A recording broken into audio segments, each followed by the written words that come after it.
मुच्यते। पूर्णस्य पूर्णमादाय पूर्णमेवावशिष्यते। ॐ शान्ति शान्ति शान्तिः।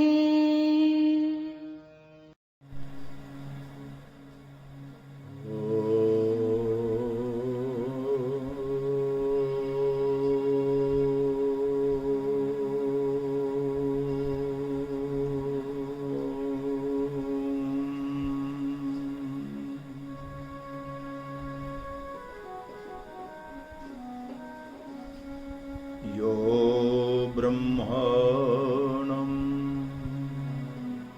विदधाति पूर्वम् यो वै वेदांश्च प्रहिणोति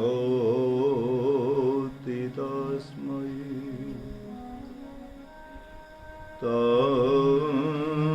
महदेव मात्मबुद्धिप्रकाशम् मुमुक्षोरो वै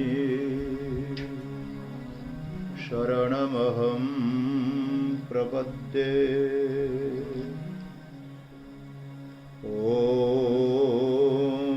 शान्तिः शान्तिः शान्तिः। शङ्करं शङ्कराचार्यं केशवं बादरायणम् सूत्रभाष्यकृतौ वन्दे भगवन्तौ पुनः पुनः। ईश्वरो गुरुरात्मेति मूर्तिभेदविभागिने व्योमवत् व्याप्तदेहाय दक्षिणामूर्तये नमः। ॐ शान्तिः शान्तिः शान्तिः।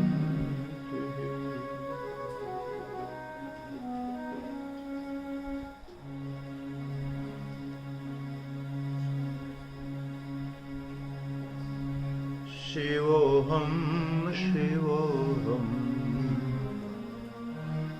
सच्चिदानन्दोऽहं शिवोऽहं शिवोऽहं सच्चिदानन्दोऽहं शिवोऽहं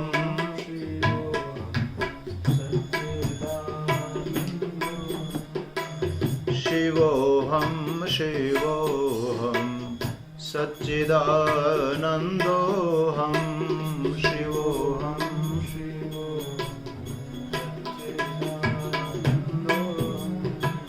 शिवोऽहं शिवोऽहं सच्चिदानन्दोऽहं शिवोऽहं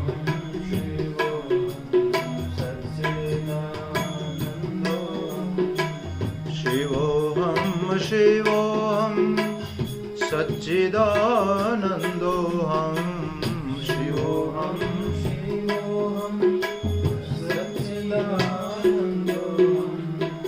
शिवोऽहं शिवोऽहं सच्चिदानन्दोऽहं शिवोऽहं सच्चिदानन्दोऽहं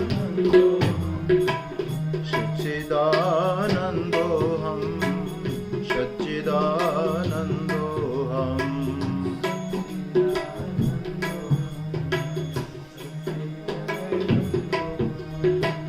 शिवोऽहं शिवोऽहं सच्चिदानन्दोऽहं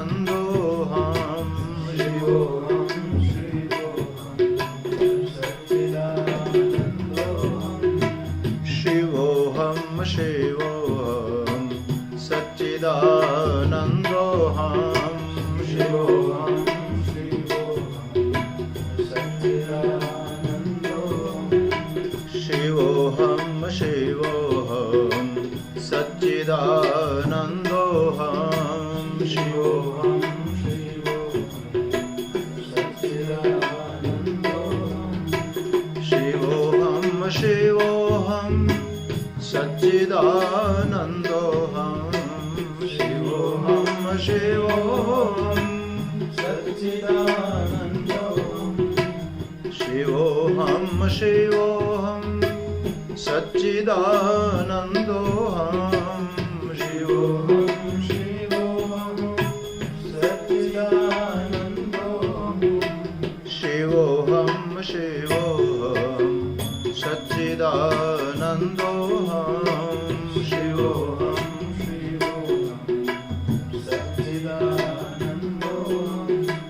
शिवोऽहं शिवोऽहं सच्चिदानन्दोऽहं शिवोऽहं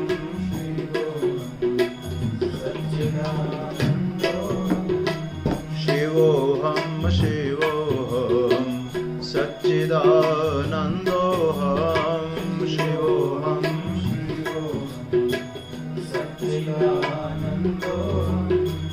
शिवोऽहं शिवोऽहं सच्चिदानन्दोऽहं शिवोऽहं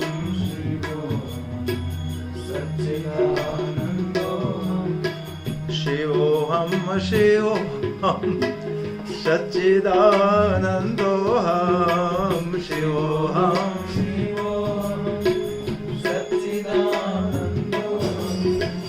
शिवोऽहं शिवोऽहं सच्चिदानन्दोऽहं शिवोऽहं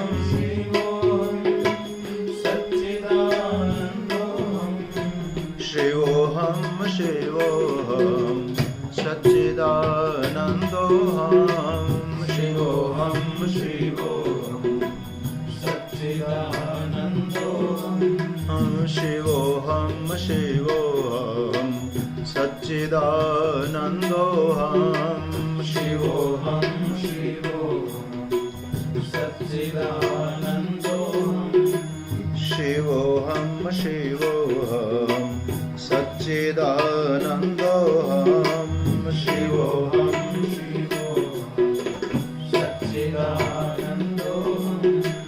शिवोऽहं शिवोऽहं सच्चिदानन्दोऽहं शिवोऽहं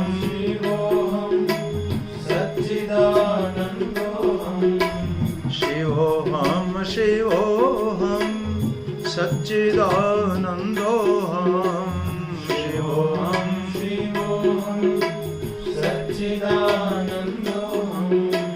शिवोऽहं शिवोऽहं सच्चिदानन्दोऽहं शिवोऽहं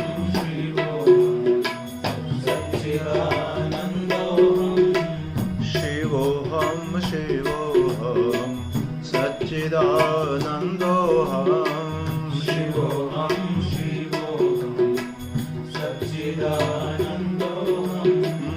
शिवोऽहं शिवोऽहं सच्चिदानन्दोऽहं शिवोऽहं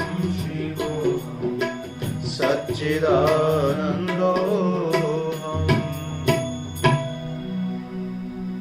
सच्चिदानन्द भगवान की सत्य सनातन धर्म की सद्गुरु देव महाराज की गोपाल कृष्ण भगवान की गौ माता की पवन पुत्र हनुमान जी महाराज की ओम नमः पार्वती पतये हर हर महादेव।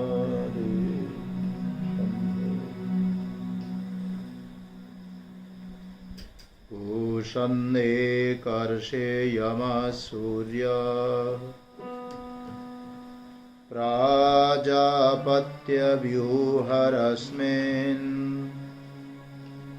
समूहतेजो यत्ते रूपं कल्याणतमं तत्ते पश्यामि। योऽसावसौ पुरुषः सोऽहमस्मि।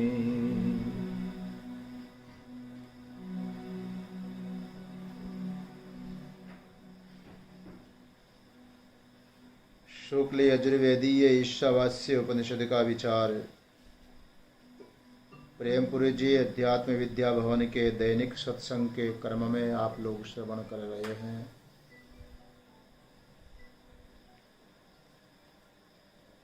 हिरण्यगर्भो प्रार्थना चल रही है। कार्य ब्रह्म से प्रार्थना हो रही है कि मैंने आजीवन आपकी उपासना किए हैं, आपका चिंतन किया है, ध्यान किया है, और अब मेरा अंतिम समय है, देह त्यागने का वक्त है। तो जिसका आजीवन स्मरण किया गया है वो स्मरणीय आपका मुझे साक्षात दर्शन हो, इसके लिए प्रार्थना हो रही है। प्रसंग सुंदर है। कल भी आप लोग श्रवण कर रहे थे। 5 संबोधन दिए गए हैं, पूषण, एकर्ष, यम, सूर्य और प्राजापत्य। प्रत्येक संबोधन में अपने उपास्य के वैशिष्ट्य का ध्यान किया गया और फिर उनकी महिमा करते हुए प्रार्थना की गई कि व्यूह रश्मिन समूह तेज, जो आपकी रश्मियां हैं उसको आप विगमय दूर करिए, समेट लीजिए। समूह तेज, जो आपका तेज फैला हुआ है व्यापक रूप से, उसको आप एकीकरण कर लो, आप इकट्ठा कर लो, ताकि यत्ते कल्याणतमं रूपम तत्ते पश्यामि, जिससे आपका कल्याणतम जो रूप है, जिस रूप का दर्शन करने से ही मेरा कल्याण होगा, आपके स्वरूप की प्राप्ति होगी, उसी का मैंने ध्यान किया है। तो उसी के लिए प्रार्थना कर रहा हूं कि उसका दर्शन हो। यो असो असो पुरुष सोहम अस्मि,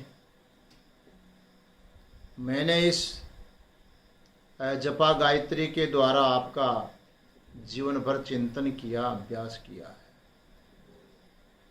यह असो असो पुरुष, वह पुरुष है, सो अहम अस्मि, वह मैं हूं, इस रूप में मैंने चिंतन किया है। कौन पुरुष? जो शास्त्र प्रतिपाद्य पुरुष हैं, जिसको हिरण्यवर्ण, हिरण्य समश्रु, हिरण्यकेश, आप्रणखात, सुवर्ण एवं करके बताया गया है। शास्त्र के द्वारा जिसके साकार रूप का वर्णन हुआ है, जो प्रथम शरीरी है, समष्टि का अभिमानी है, व्यष्टि प्राण और समष्टि जगत जिसकी प्रेरणा से चल रहा है, उस ब्रह्म का मैं ध्यान किया हूँ। इसलिए वही कल्याणतम रूप है, मैं उसको देखूं, उसका दर्शन करूं। कौन है वो? पुरुष है। पुरुष शब्द की जिसका ध्यान किया वो पुरुष है। ध्यान करने वाला उपासक बोल रहा है कि चूंकि वो पुरुष है और उस पुरुष का मैंने ध्यान किया है। पुरुष शब्द की जो व्याख्या की है आचार्यों ने, वो पुरुष कैसे है? पहली चीज तो यह है कि वो पुरुषाकार है, माने जैसे पुरुष का मनुष्य का शरीर होता है, उसी प्रकार से उसके उसके शरीर की कल्पना की गई है। शास्त्र ने उसकी आकृति ऐसी बताई है। इसलिए पहली चीज तो पुरुष इसलिए बोलते हैं कि पुरुष आकार वाला है। और पूर्णम व अनेन प्राण बुद्ध्यात्मना जगत समस्तम इति पुरुष। दूसरी दृष्टि से उसको पुरुष इसलिए बोलते हैं कि संपूर्ण प्राण, बुद्धि, इंद्रियां आदि व्यष्टि शरीर और संपूर्ण जगत जहाँ भी हलचल हो रही है सब के सब उससे पूर्ण है। इसके लिए उसको कहते हैं कि वो पुरुष है, पूर्णात पुरुष है। और तीसरा आचार्य लिखते हैं कि पूरी शयनात पुरुष है, जो पूरी में शयन करता है इसलिए उसको पुरुष बताया गया। पुरुष शयनवासी होने के कारण, पूर्व में निवास करने वाला होने के कारण उसको पुरुष कहा है। पूर्व में शयन कौन कर रहा है? कौन सा पुर? जबलपुर की, जोधपुर की, जयपुर की, उदयपुर की, कौन सा पुर? इस शरीर को बोलते हैं महाराज ये ब्रह्मपुर है, ब्रह्मपुर। पूरम एकादश द्वारम अजस्या वक्र चेतस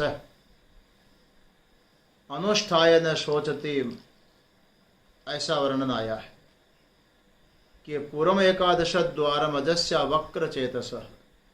कठश्रुति का मंत्र है। ये जो अज अविनाशी आत्मा है उसका एक पुर है। कैसा पुर है? बोले 11 दरवाजे वाला पुर है, एकादश द्वारम।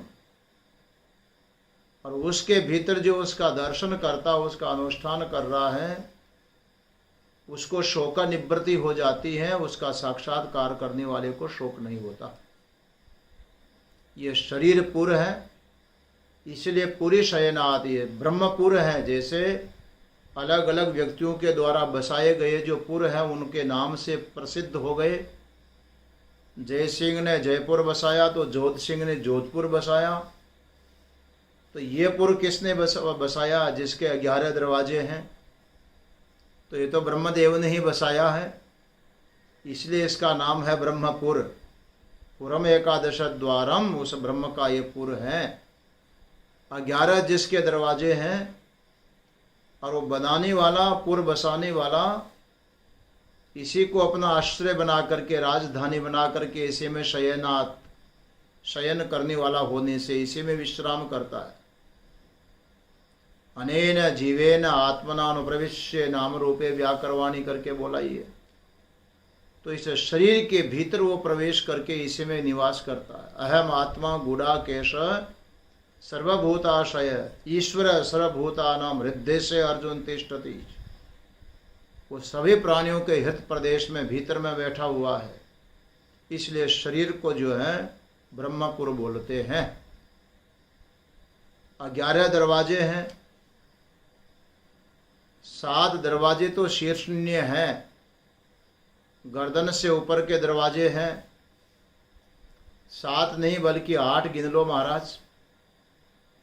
नेत्र दरवाज द्वार 2, श्रोत्र द्वार 2, घ्राणेन्द्रियों के लिए नाक के छिद्र द्वार 2, 6 और मुख द्वार 7वां, और ब्रह्मरंध्र जिसको बोलते हैं ये भी द्वार माना गया है।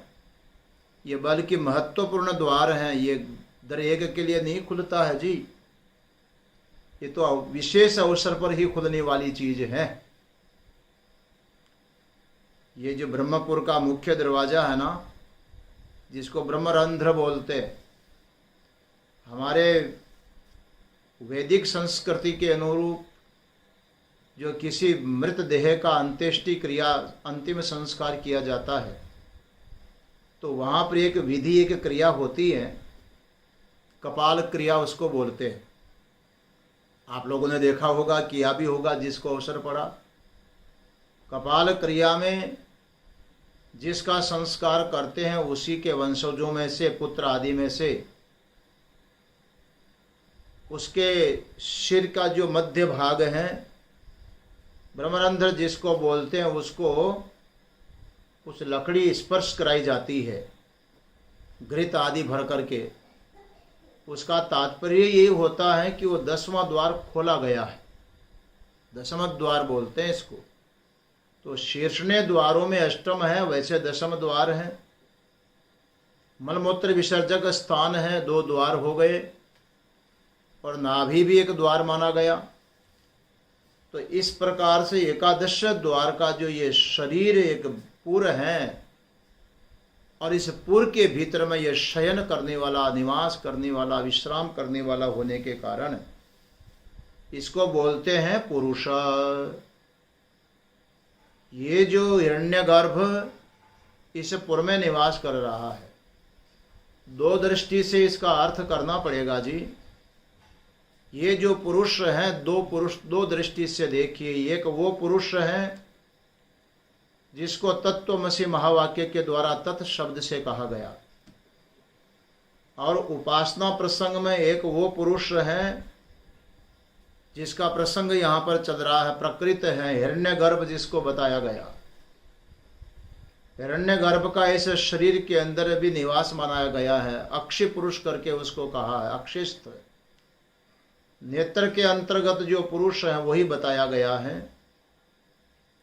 आप छांदोग्य उपनिषद का पाठ करेंगे तो अष्टम अध्याय में प्रजापति ने इंद्र और विरोचन को उपदेश देते हुए यही कहा था, यो एष अक्षिणी पुरुषो दृश्यते स आत्मा इति। जो अक्षिणी पुरुष दिखाई पड़ता वही आत्मा है। वो बताया गया था, हिरण्यगर्भ कार्य ब्रह्म का उपदेश किया गया था वहां पर। तो वो अक्षय पुरुष कहा जाता है। और तत्वमसि महावाक्य के दृष्टि से अर्थ करो तो पूरे शयनाथ पुरुष आत्मा रूप से इस शरीर के भीतर में जो निवास कर रहा है। एक पद गाया करते हैं न, बंगला अजब बना दरवेश, जिसमें नारायण प्रवेश। ये अद्भुत बंगला बना हुआ है और जिसके भीतर में साक्षात नारायण का प्रवेश है, नारायण का निवास है। तो इस प्रकार से दोनों अर्थों में इसको हम ले सकते हैं। आचार्य शंकर ने जो तीन अर्थ किया पुरुष शब्द का, उसका तात्पर्यार्थ यही निकल रहा है। अक्षय पुरुष भी लिया है और जो आत्मा शरीर के भीतर बताया गया है, जिसको मुंडक श्रुति आदि में द्वा सुपर्णा सयोजा सखाया समानम वृक्षम प्रेषस्व जाते, दो सखा करके जो आत्मा बताया गया है, और जिसको पक्षी का भी रूपक दिया गया है उपनिषदों में, वो सुपर्ण पक्षी है, जिसको गुहाम प्रविष्टो प्रमेय प्रार्धे करके भी बोला गया है। सायार तपयो इव ब्रह्मलोके करके बताया गया है, जो गुहा के भीतर में प्रविष्ट हृदय में बैठा हुआ है। दोनों ही प्रकार से पुरुष का अर्थ कर सकते हैं। आइए, ज़्यादा हमारे साधकों को उलझाएंगे नहीं। आज मुख्य करके हमको इस मंत्र पर विचार करना है। यो असो असो पुरुष सोहम अस्मि। तो वो जो आदित्य मंडल अंतर्गत पुरुष हैं, वही नेत्र अंतर्गत पुरुष है। सो अहम अस्मि, वो मैं हूँ। इस रूप से उसका उपासना में ध्यान किया गया। ये जो मंत्र आ रहा है सोहम मंत्र, सो अहम अस्मि, सोहम सोहम सोहम, ये बड़ा महत्वपूर्ण वैदिक मंत्र माना गया है, जो इसी उपनिषद से लिया जाता है। अध्यात्म साधना में इस मंत्र का बहुत बड़ा महत्व माना गया है। बहुत सारे महापुरुष होते हैं जो उपासना के लिए इसी मंत्र का उपदेश देते हैं। और इस मंत्र की महिमा इसलिए है कि सबसे बड़ी बात ये वैदिक मंत्र है, और वैदिक मंत्र में भी मंत्र भाग की उपनिषद का मंत्र है, इसलिए बहुत महत्वपूर्ण मंत्र माना गया है। सोहम सोहम सोहम, ये जो मंत्र है, इस मंत्र से ही मैंने उपासना की है। उपासक निवेदन कर रहा है, तो जिसको मह के रूप में मैंने ध्यान किया, यह अंग्रह उपासना की है, आपके उस दिव्य रूप का, पुरुषाकार रूप का मैं दर्शन करने का अधिकारी हूँ। उसको मैं कल्याणतम जो आपका रूप है उसको मैं देखना चाहता हूँ। बीच में आई हुई जो फैली हुई रश्मियाँ है, उन रश्मियों को आप हटाइए, उसका एकीकृत करिए, उसको इकट्ठा करिए। उस तेज को जो बड़ा तापक है, तपाने वाला है, आँखों को चकाचौंध करने वाला है, उसको समेटिए। सोहा मंत्र बहुत ही महत्वपूर्ण मंत्र माना गया है। हमारे महापुरुषों ने इसको अजपा गायत्री संज्ञा दी है। ऐसा मंत्र है कि बिना जपे ही जपा जाता है। इसको जपने के लिए प्रयास की, प्रयत्न की, आयास की आवश्यकता नहीं है। केवल इसके ध्यान की जरूरत है कि जब चल रहा है वैसे उसको देखने की जरूरत है। इसको हंस मंत्र भी बोलते हैं और इसे हंस मंत्र से परमहंस मंत्र भी बनता है। बहुत महत्वपूर्ण मंत्र माना गया है। इसको अजपा गायत्री इसलिए बोल रहे हैं कि प्रत्येक श्वास के साथ में इस मंत्र का जप हो रहा है।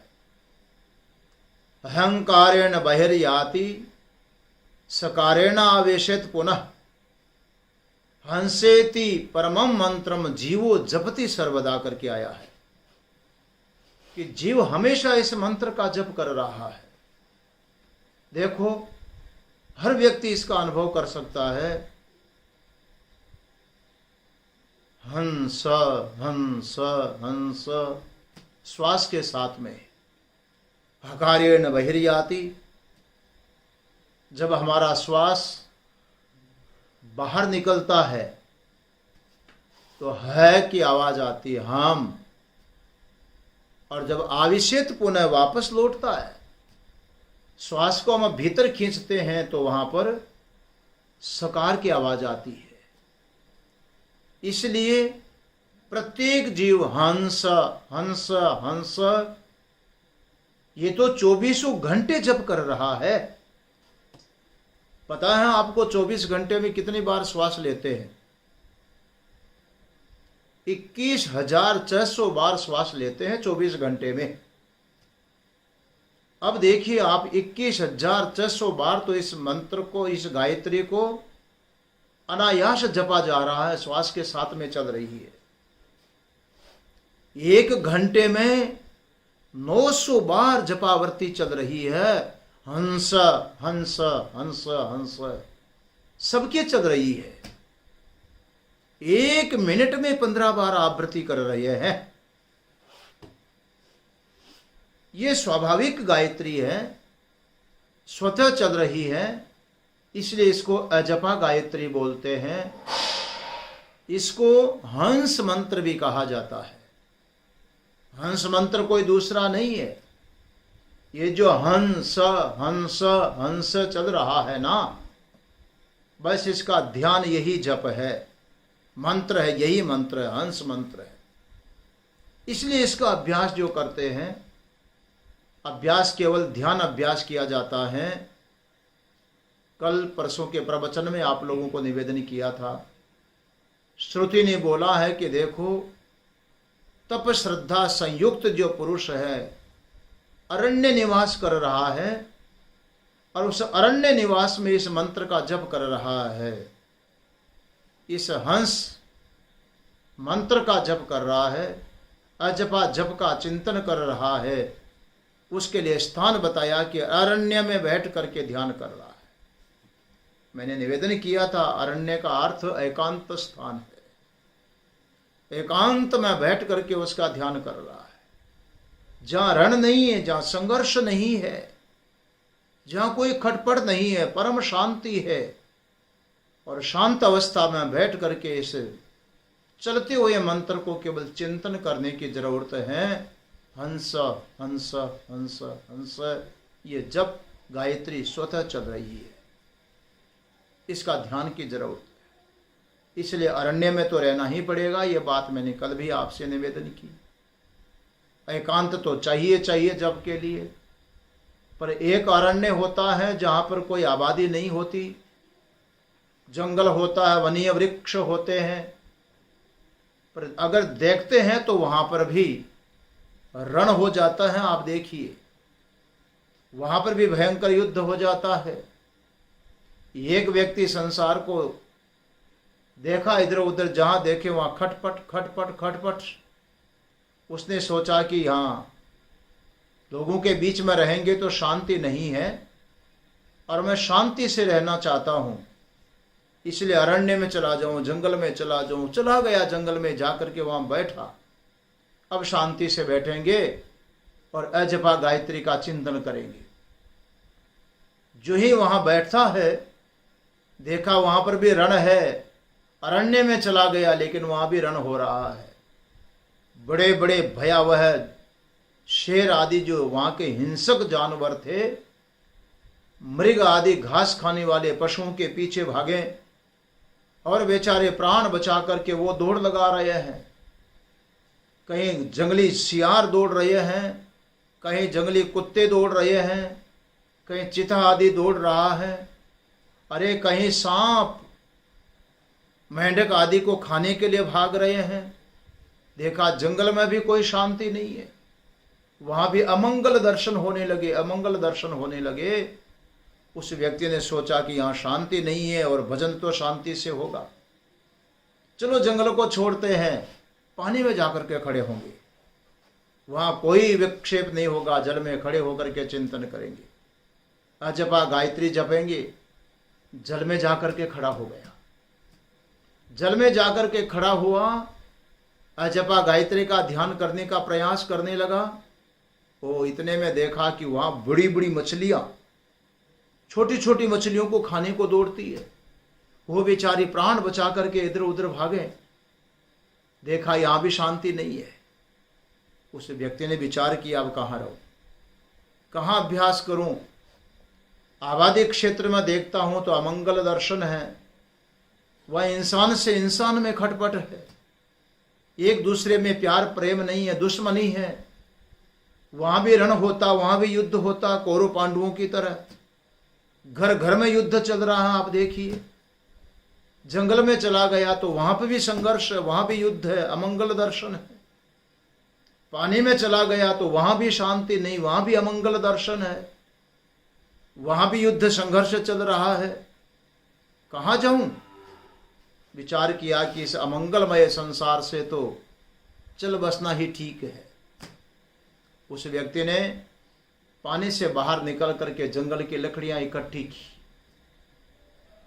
जंगल की लकड़ियां इकट्ठी की और जैसे अंत्येष्टि क्रिया में चिता चुनी जाती है, ऐसे लकड़ियों की चिनाई की गई। और विचार कर रहा था कि बस लकड़ियां चिनाई करके नीचे से आग लगाऊंगा और लकड़ियों के ऊपर जाकर के लेट जाऊंगा। जब आग पकड़ेगी लकड़ियां तो मेरा वही संस्कार हो जाएगा, किसी को संस्कार भी करना ना पड़े। लकड़ियां इकट्ठी की गई, थोड़ी घास लकड़ियों के नीचे डाल रहा था, जेब में हाथ डाल रहा था कि माचिस निकालूं और तिली लगाऊं। इतने में कोई व्यक्ति वहां आ गया। उसको पूछा, रे क्या कर रहे हो? वो व्यक्ति कहने लगा, मैं अपने आप की चिता जला रहा हूं। चिता? जिंदा व्यक्ति चिता में जलोगे? हाँ, क्या करूं, इस संसार में कहीं शांति नहीं है, जिधर देखता हूं उधर अमंगल ही अमंगल है। एक दूसरे को देखता हूं तो एक दूसरे का शत्रु दिखाई पड़ता, संघर्ष हो रहा है, एक दूसरे को मरने मारने को तोड़ते हैं लोग। जंगल में गया तो वहां शांति नहीं, पानी में गया तो वहां शांति नहीं। वो आने वाला व्यक्ति चिता जलाने वाले से कहने लगा, रे भले आदमी, ठीक है संसार में अमंगल है, अशांति है, कहीं शांति नहीं है, पर तू एक बात तो बता, अपने सिर का एक बाल जलती हुई आग में कहीं गिर जाए तो उसमें कितने बदबू आती है, और तेरा पूरा शरीर जब जिंदा पुरुष का आग में जलेगा तो तेरे शरीर की कितने बदबू निकलेगी। और इधर की हवा चल रही है, हवा के नीचे उधर हम लोगों का गांव बसा हुआ है। ये बदबू जब गांव में जाएगी तो गांव वाले लोगों का क्या हाल होगा, वो कैसे जिंदे रहेंगे? तुम इधर जिंदे हैं उनकी तो सोचो। चिता जलाने वाला कहने लगा, गजब हो गई, अब मैं क्या करूं? इस संसार में न तो जीने की सुविधा है और न मरने की सुविधा है, कोई सुविधा नहीं है। ये इस प्रकार से संसार में कहीं देखो तो रण ही रण है, संघर्ष ही संघर्ष है, खटपट ही खटपट है। इसलिए पहले अरण्य बना लिया जाए, अपने भीतर में जंगल खड़ा कर अरण्य पैदा करना है। बाहर के संसार की खटपट को हम नहीं मेट सकते, ये प्रकृति का धर्म है। लेकिन अपने भीतर की जो खटपट है उसको हम विचारों के द्वारा मिटा सकते हैं, विवेक के द्वारा अपने मन को शांत कर सकते हैं। अभ्यासेन तो कौन्तेय वैराग्येण च गृह्यते। भगवान श्री कृष्ण गीता में कहते हैं, अभ्यास और वैराग्य तुम्हारे भीतर के संसार को समाप्त करेगा, तुम्हारे भीतर में शांति उत्पन्न करेगा। इस प्रकार से एकांत में रह करके इस मंत्र का जो अभ्यास है, सोहम सोहम सोहम, पहले हंस हंस, यह मंत्र तो चल ही रहा है, इसको जपने की जरूरत तो नहीं है। 21,600 बार 24 घंटे में हर व्यक्ति हर प्राणी जप रहा है। परंतु देखिए, जब तक इसका बोध नहीं है, इसका ज्ञान नहीं है, ये चलते हुए भी जप जीवन में लाभकारी नहीं हो सकता। कल्पना करो कि किसी व्यक्ति के घर में धन दबा हुआ है, जमीन में गड़ा हुआ धन है, लेकिन उस व्यक्ति को पता नहीं है कि मेरे घर में इतना रखा हुआ धन है, और वो अपने आप को बड़ा निर्धन महसूस करता है, दाने दाने के लिए मोहताज है, दर दर पे भटक रहा है, पैसे पैसे के लिए हाथ फैला रहा है, और जबकि उसके घर में धन रखा हुआ है। अब बताइए, वो धन उसके लिए किस काम का? जब तक उस व्यक्ति को उसका धन का बोध न हो। ठीक इसी प्रकार से हमारा मंत्र निरंतर तो चल रहा है, मगर जब तक इस जप का हमको ध्यान नहीं है, इसका पता ही नहीं है, इसका अभ्यास ही नहीं है, इसको देख ही नहीं रहे हैं, दर्शन ही नहीं कर रहे हैं, तो वो तो ऐसे ही चल रहा है जैसे कोई कैसेट के द्वारा प्रवचन चल रहा हो। उस बोलने वाली कैसेट को पता नहीं है, टेप रिकॉर्डर को पता नहीं है कि प्रवचन चल रहा है, चलने वाले पंखे की पंखुड़ियों को पता नहीं है कि मेरे में गति हो रही है। ठीक इसी प्रकार से जप चल रहा है, हो रहा है, क्या है? उसको बोध नहीं है, उसका लाभ नहीं हो सकता। इसलिए उसके लिए अभ्यास करने की जरूरत बताई गई है। इसको हंस मंत्र बोलते हैं, हंस मंत्र। यह हंस मंत्र का ही रूपांतर है सोहम मंत्र। आवृत्ति करिए, जपावृत्ति करिए, हंस का सोहम बनेगा। जैसे वाल्मीकि मरा मरा मरा मरा मरा बोलते बोलते बोलते उसका मंत्र क्या बन गया? राम राम राम बन गया। राम राम राम राम राम 2-4 बार बोलिए, राम बन जाता है। यद्यपि वहां मरा शब्द का कोई विशेष लाभकारी अर्थ नहीं है, वो भयदायक अर्थ है, परंतु जब आवृत्ति करता है तो भयकारी पलट करके कल्याणकारी बन जाता है, वो राम हो जाता है, उसका परिवर्तन हो जाता है। परंतु ये जो हंस मंत्र यहां पर आ रहा है, महाराज यदि इसकी जपावृत्ति करो तो डबल लाभ होगा। बैठ करके ध्यान करो तो हंस हंस, और इसको परमहंस गायत्री बना लेते हैं अरण्य में बैठने वाले। हंस सोहम हंस सोहम हंस सोहम हंस सोहम, ये परमहंस गायत्री बन जाती है। इसलिए इस मंत्र का अभ्यास होना चाहिए। हंस हंस हंस, आवृत्ति करते करते सोहम हंसोहम सोहम सोहम बन जाएगा। यही कारण है कि गुरुजन इस हंस मंत्र का उपदेश देते हैं। बड़ी विशेषता है, जो वैदिक मंत्र होता है ये बहुत ज़्यादा लाभकारी होते हैं। जैसे गायत्री महामंत्र, ऐसे ही ये हंस महामंत्र हैं। तत्वमसि महावाक्य की दृष्टि से भी हम इसका अर्थ कर सकते हैं, और उपासना की दृष्टि से यहाँ पर इसका अर्थ है ही है जो हम लोग देख रहे हैं। आओ थोड़ा इस मंत्र के अर्थ पर हम लोग विचार करते हैं, क्योंकि जपा गायत्री है, यह हंस मंत्र है, ये परमहंस मंत्र है।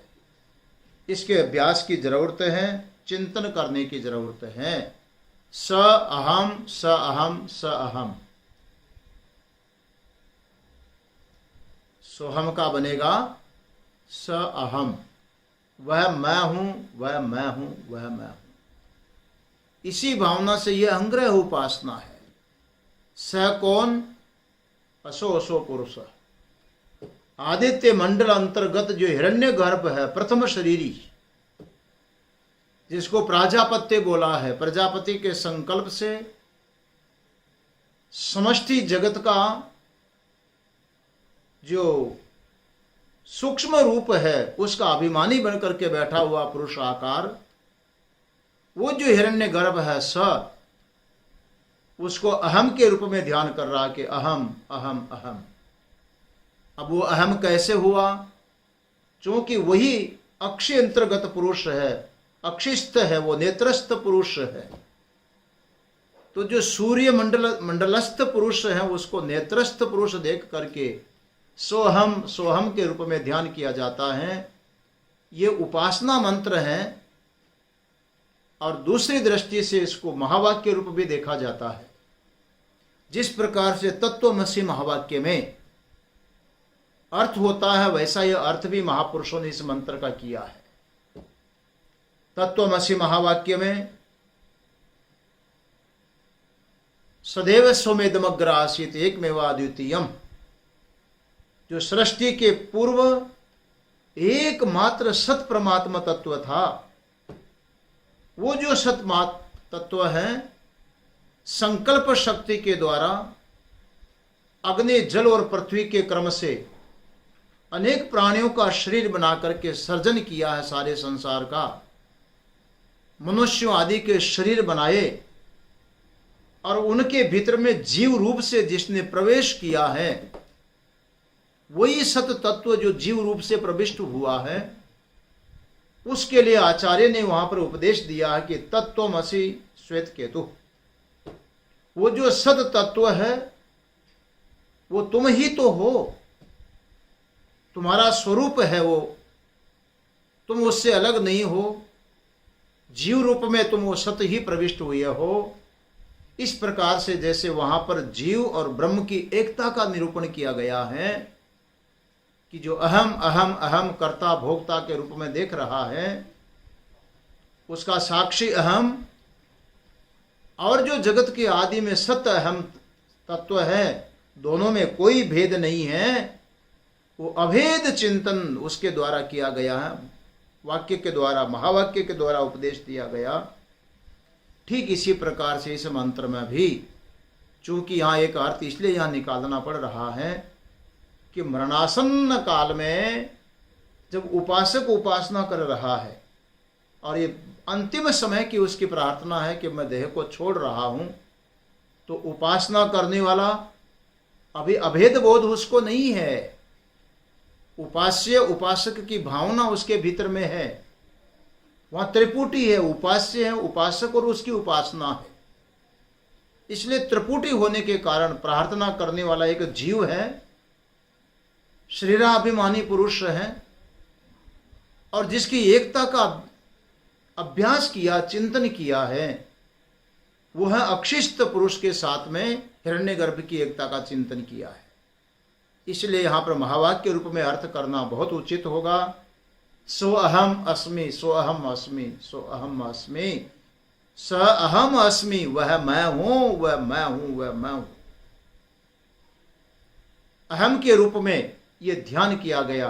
देखो स्वामी राम तीर्थ ने इसके लिए बहुत एक वाक्य लिखा, बहुत सुंदर बात लिखी है। जिसको ढूंढा था नजरों से दूर दूर, जिसको ढूंढा था नजरों से दूर दूर, आंखों में छुपा था मुझे मालूम न था, वो तो हमारे आंख में बैठा हुआ था, उसके मुझे पता ही नहीं था। तो इस प्रकार से वो जो पुरुष है वो मैं हूं, अहम के रूप में उसका चिंतन करना चाहिए। तो ऐसा चिंतन करने से उस सत्य स्वरूप की उसको प्राप्ति होगी। इस प्रकार से बहुत सुंदर इस मंत्र के द्वारा अभ्यास किया गया है। आओ, ये जो मंत्र हैं जपावृत्ति के लिए हैं, बार बार आवृत्ति करने के लिए है। जप का हमारे यहाँ बहुत बड़ा महत्व माना गया है। जैसे प्रणव है ओम, वही महत्व है सोहम। मैंने जब हमारे गुरुदेव ने परमहंस गायत्री उपदेश दिया तो मैंने कहा, गुरुजी मैं पहले इस मंत्र का जप कर रहा हूं, प्रणव जप करना चाहिए कि ये जो मंत्र है जपा जप गायत्री, इसका जप करना चाहिए। मेरा पूर्व अभ्यास है कि मैं इसका अभ्यास कर रहा था, इस अजपा गायत्री से मेरी साधना चल रही थी। अब प्रणव का जप करूं या इस मंत्र का जप करूं, अजपा गायत्री का अभ्यास करूं। हमारे गुरुदेव ने कहा कि दोनों का अर्थ एक ही है, यहां भी प्रणव ही है। सो हम इसमें व्यंजनों को आप अलग कर दीजिए, स को निकाल दीजिए और है को निकाल दीजिए, केवल स्वर वर्ण रहने दीजिए। क्या बनेगा अंश चैतन्य जी? स को अलग कर दें, है को अलग कर दें, केवल स्वर वर्ण रह जाएं तो क्या बनेगा? ओम। ओम। सो हम में स भी गया और है भी गया। व्यंजनों को हटाने पर स्वर केवल ओम रह जाता है। इसलिए यह मंत्र सभी के लिए बहुत उपयोगी है।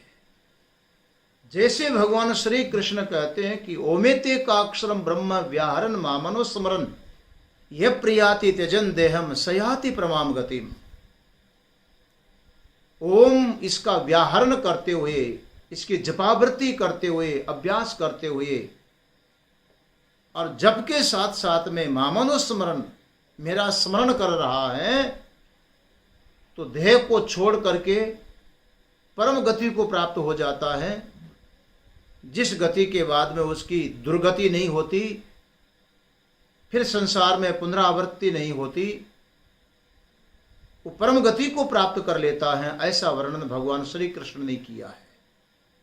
तो जिस प्रकार से वहां पर प्रणव ओंकार की जपावृत्ति से परम गति बताई गई है, परमात्मा स्वरूप की प्राप्ति बताई गई है, ऐसे ही इस मंत्र से भी उपास्य स्वरूप की और ज्ञेय स्वरूप की दोनों की प्राप्ति बताई गई है। इसलिए इस मंत्र का वाच्यार्थ और लक्ष्यार्थ दोनों बहुत ही महत्वपूर्ण है। इस मंत्र के लक्ष्यार्थ से अहम ब्रह्मास्मि की अनुभूति होगी और इस मंत्र के वाच्यार्थ से अपने उपास्य स्वरूप की प्राप्ति होगी। उपास्य स्वरूप की प्राप्ति होना भी कोई आसान काम नहीं है। उपास्य स्वरूप की प्राप्ति भी क्रम मुक्ति का अनुभव कराएगी।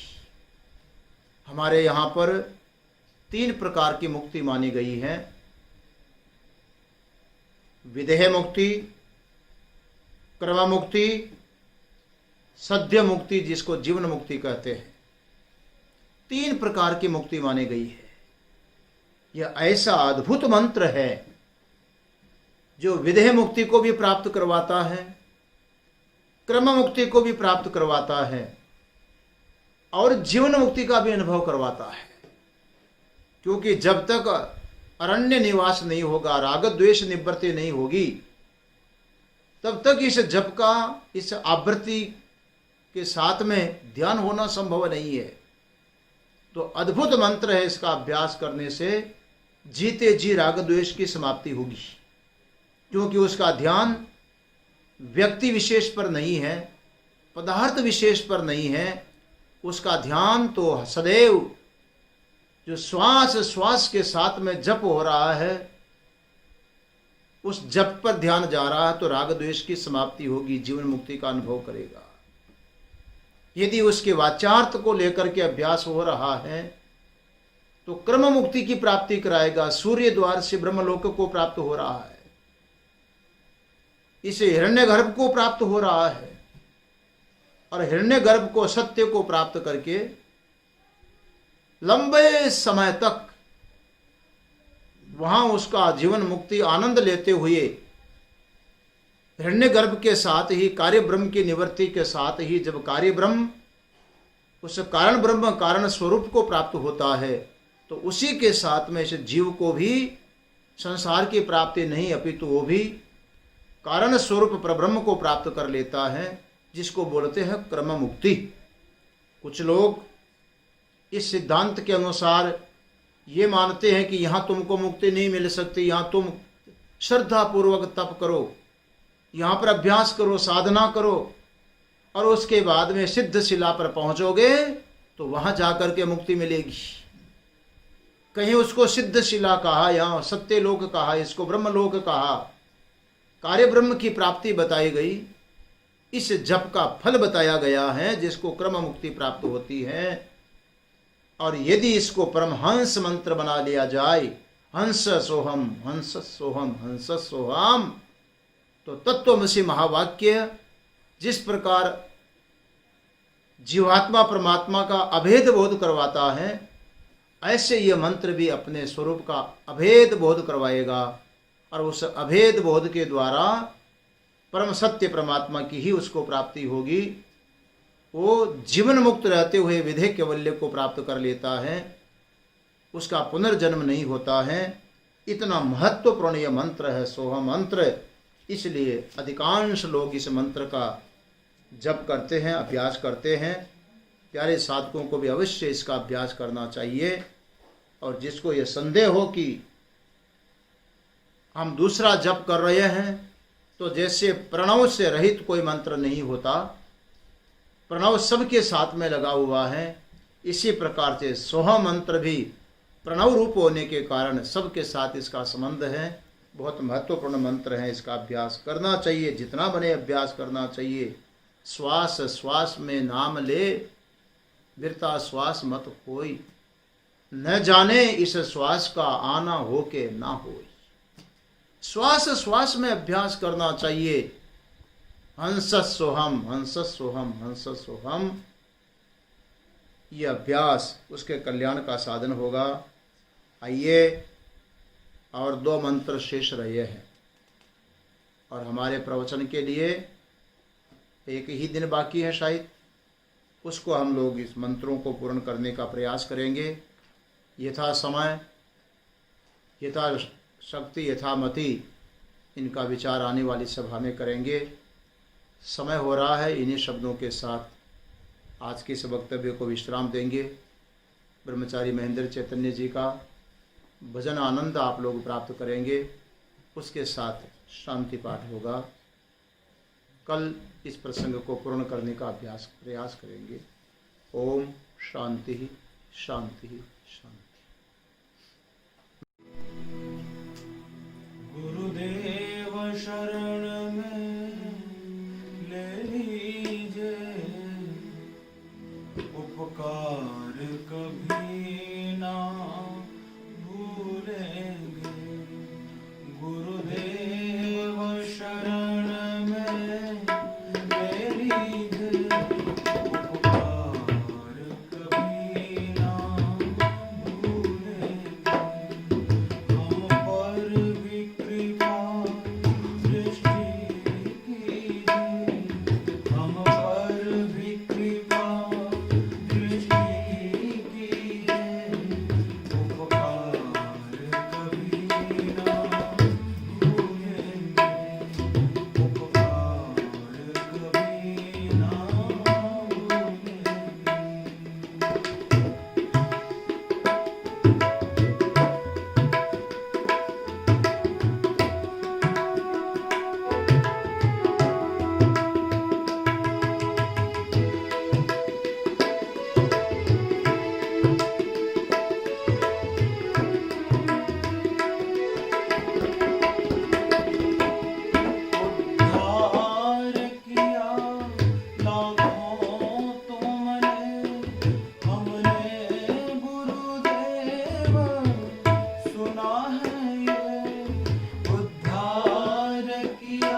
मेरी